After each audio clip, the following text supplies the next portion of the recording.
Empire Earth 2, a game that I pretty much have been playing for a very, very long time. It's Empire Earth 2. I made a mistake putting it on. Oh, right. No. Okay. I can't because it's not installed. But,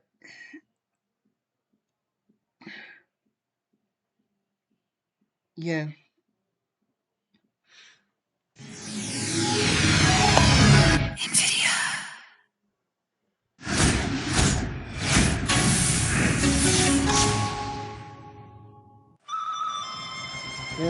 I would do a mission. One mission for video.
Alrighty. We are about to do a campaign.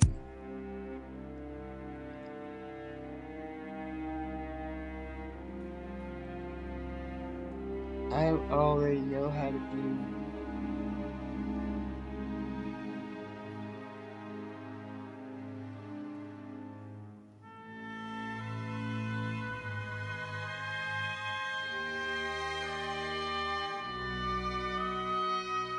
tutorials, but this is a mission, a campaign, let's play.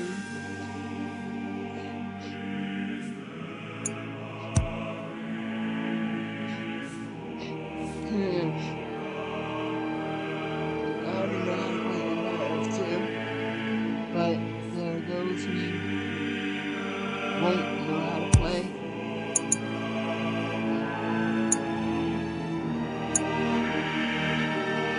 So, yeah.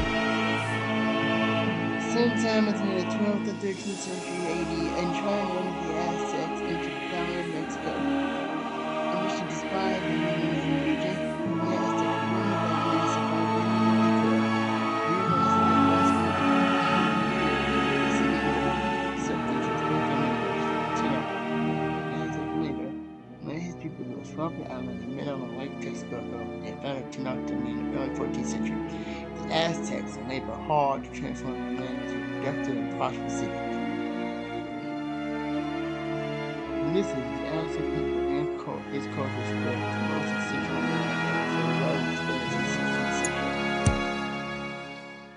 Okay, this is the first mission. Welcome to the Empire Earth 2 tutorials. The first tutorial will introduce you to the basic mechanics of the game. Your civilization, the Aztec, is looking for a place to build its first city, Tenochtitlan, and helping them establish themselves in the world and become a thriving, successful people. You will learn how to move around the world, gather resources, and construct buildings. Let's start by finding a suitable location. Find your city center. Go to the menu by pressing the code button. This is the Mission Objectives panel. This screen displays the locations and details of each objective you are given during the course of a mission. When a new objective appears, a flag will sometimes be placed on the map to indicate the area where the objective can be completed. Information about an objective will always appear first in this dialog box. Left-click the Close button to continue. Okay, this is why I like the tutorial, the voice tutorial, because I don't have to.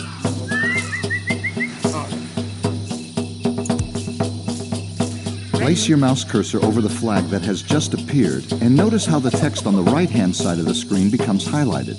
This is the objective that is associated with this flag. If you hold your mouse cursor over the flag long enough, a helpful tooltip will appear that explains the objective in greater detail.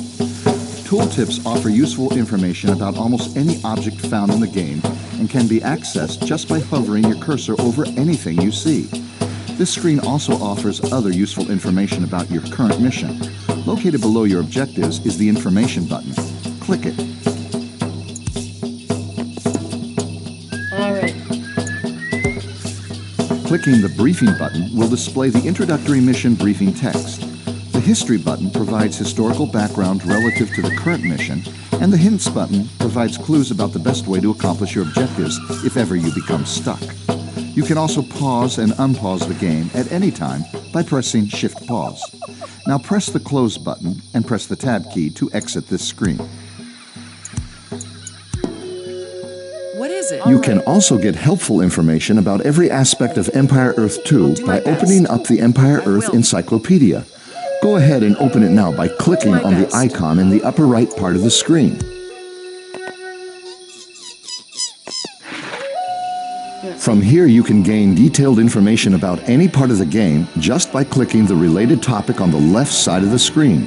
Feel free to return to browse through the topics as long as you'd like. When you are ready to continue with this tutorial, close the encyclopedia by clicking the large X at the bottom of the screen.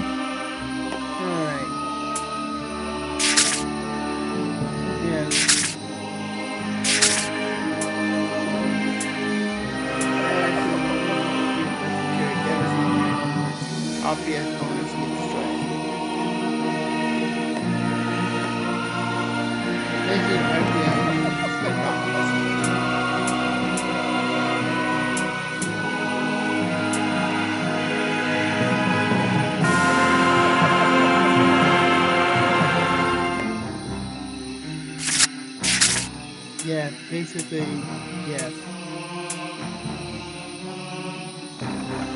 Okay. Yeah, it doesn't create aircraft, it's get everything, yeah.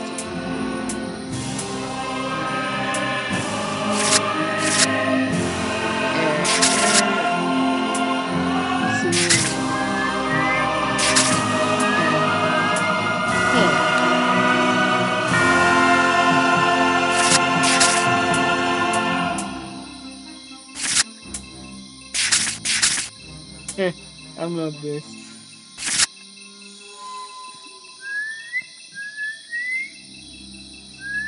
T-96 tank. Let's see.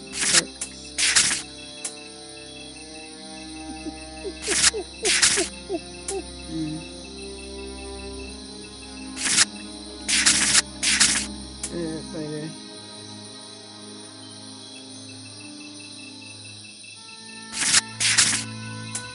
Our duty.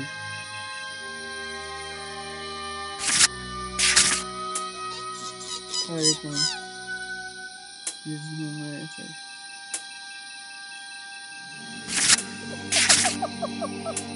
Ah. No. My 6 days.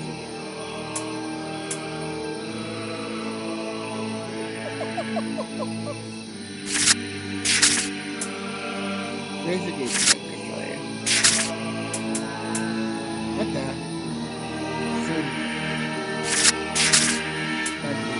That's awesome. Awesome, man.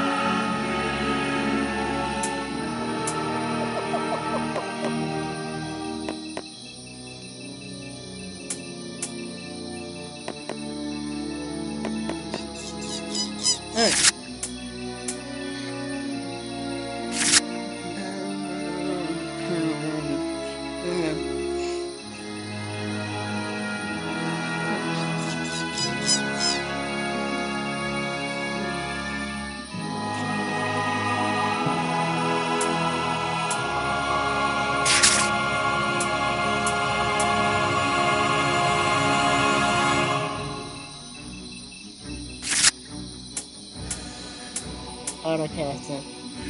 Autocast him up. Yeah. I know how to do autocasting. Okay. I know how to play this. What can I do? By going into the Empire Earth Encyclopedia, you have also accomplished an objective. At any point during the scenario, if you are unsure what to do next, you can check your current objectives by going back to the Mission Objectives panel.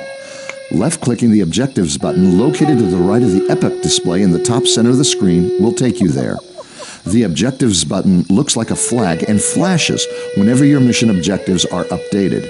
You can also call up previous text messages or voiceovers by pressing the H key. Check your updated mission objectives now by selecting the icon or pressing Alt-O.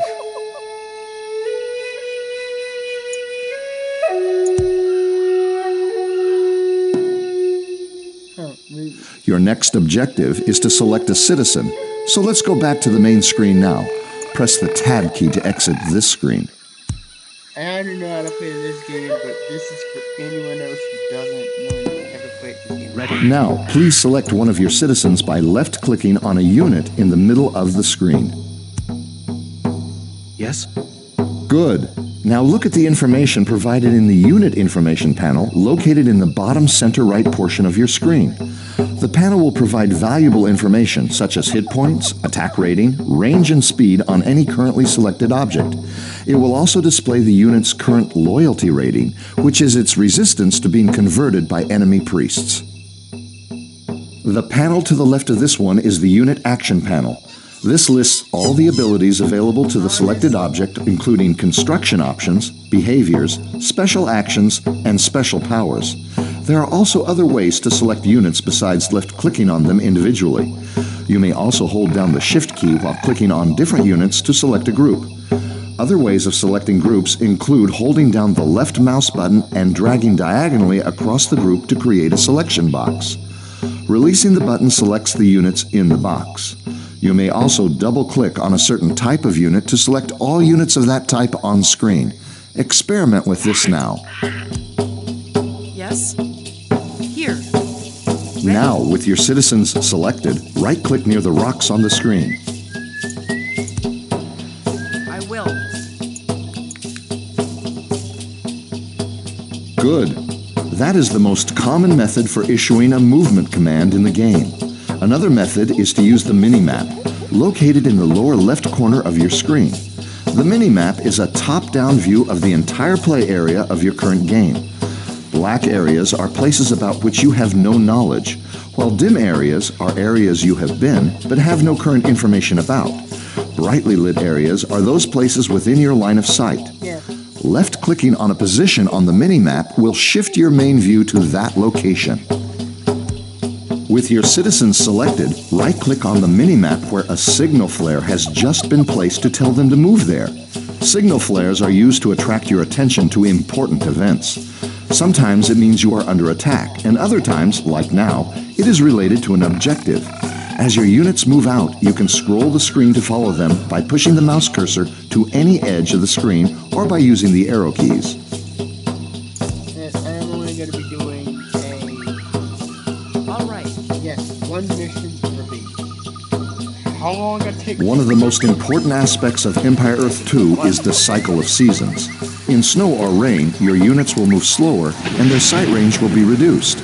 Although every unit on the map is affected by adverse weather conditions, moving units over long distances and exploring or invading another player's territory is much easier in summer or fall. Your citizens have arrived at an excellent location to build your first city. There are abundant resources nearby and plenty of room to build structures. With one citizen selected, left-click on the Build Civilian Structures icon in the Unit Action panel and select the City Center icon. Now, move the mouse cursor near the trees. Notice how the ghost of a city center replaces the cursor. If you move the ghost over trees or resources or other objects, the ghost turns red, which means this building cannot be built here. One or more icons indicating what the problem with the building placement is will also show up over the building ghost in this case. And the tooltip on the right side of the screen explains the exact reason. If you move the cursor over empty terrain that is mostly flat, it turns green, which means the site is suitable for construction. Move the ghost close to the trees and other resources and left-click when it is green. Your citizen will begin construction at that location. You may select additional citizens and order them to help with the construction by right-clicking on the site. When you have finished construction, select your city center. Here. All right.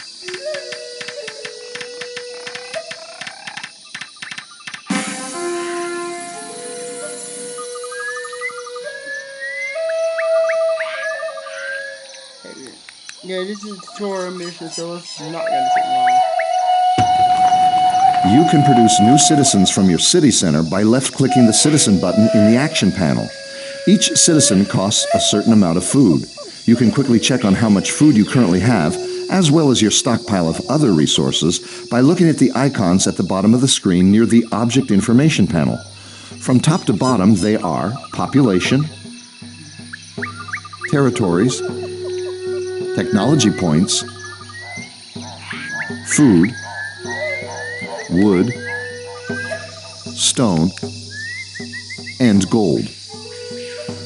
There are also 2 slots for special resources, but in this tutorial, we'll just be talking about the basic resources of food, wood, stone, and gold, which are essential in constructing all units and buildings.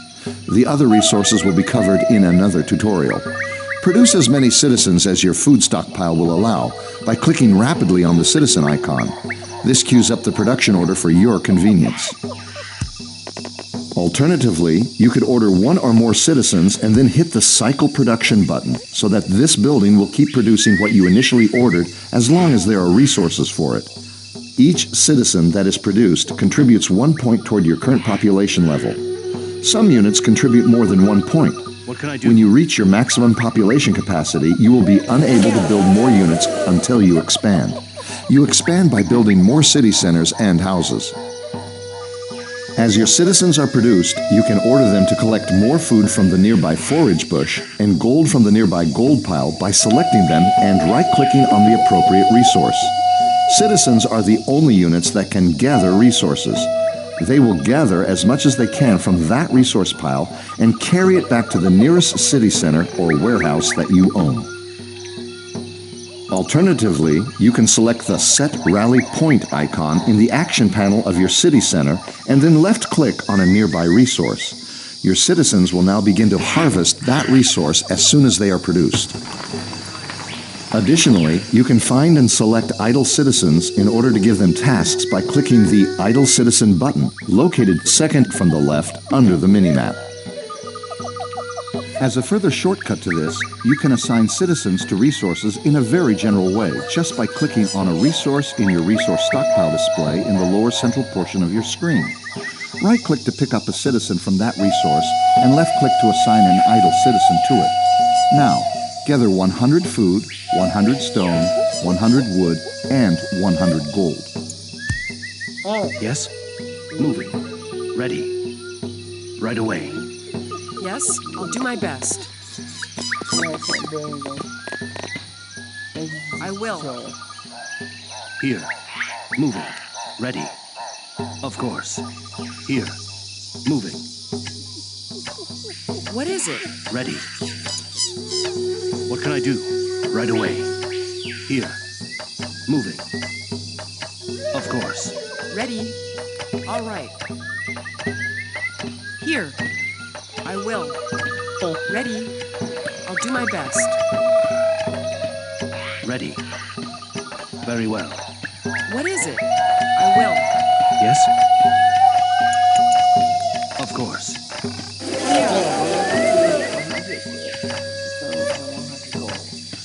That's my goal. It should not be. It shouldn't be too hard, as this is just baby's first mission.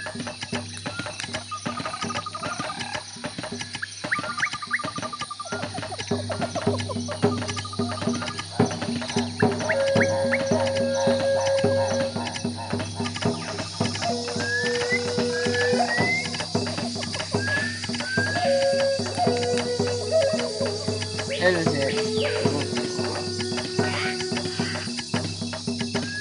As I said, this is baby's first mission.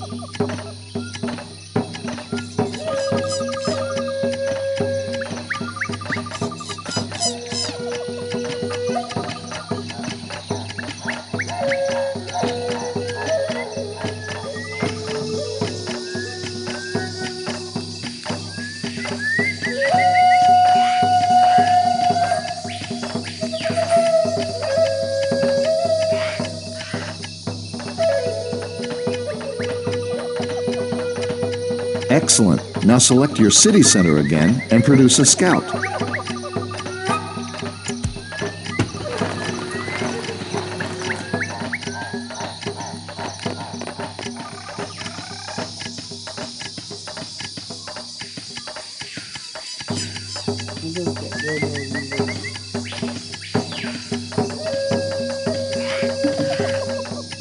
Order your scout to explore the area by selecting him and left-clicking the Explore button in his action panel.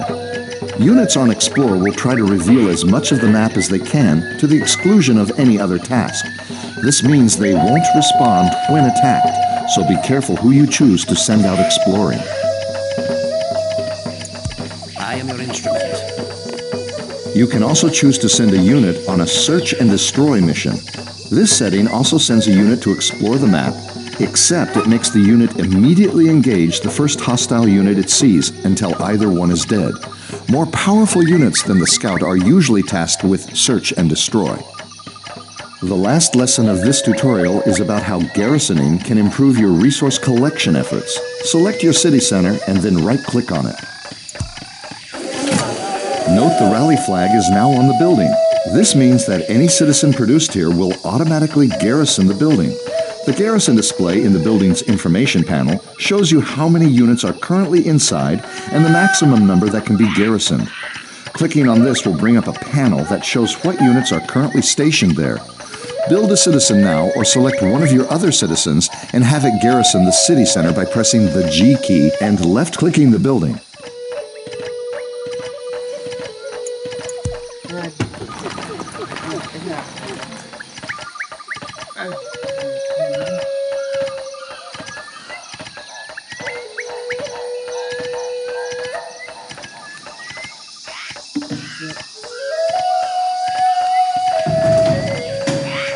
The information panel on the city center has now changed to show the new garrison level.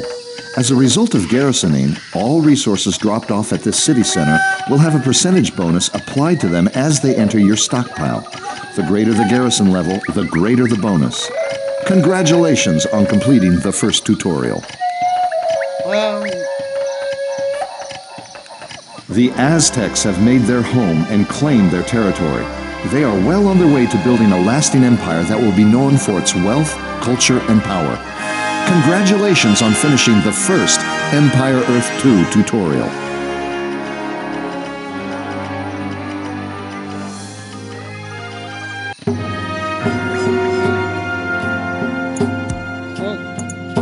see. Alright.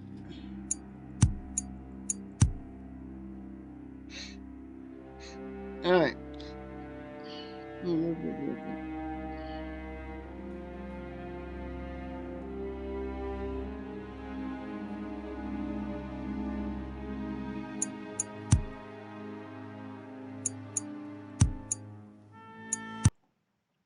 Alright.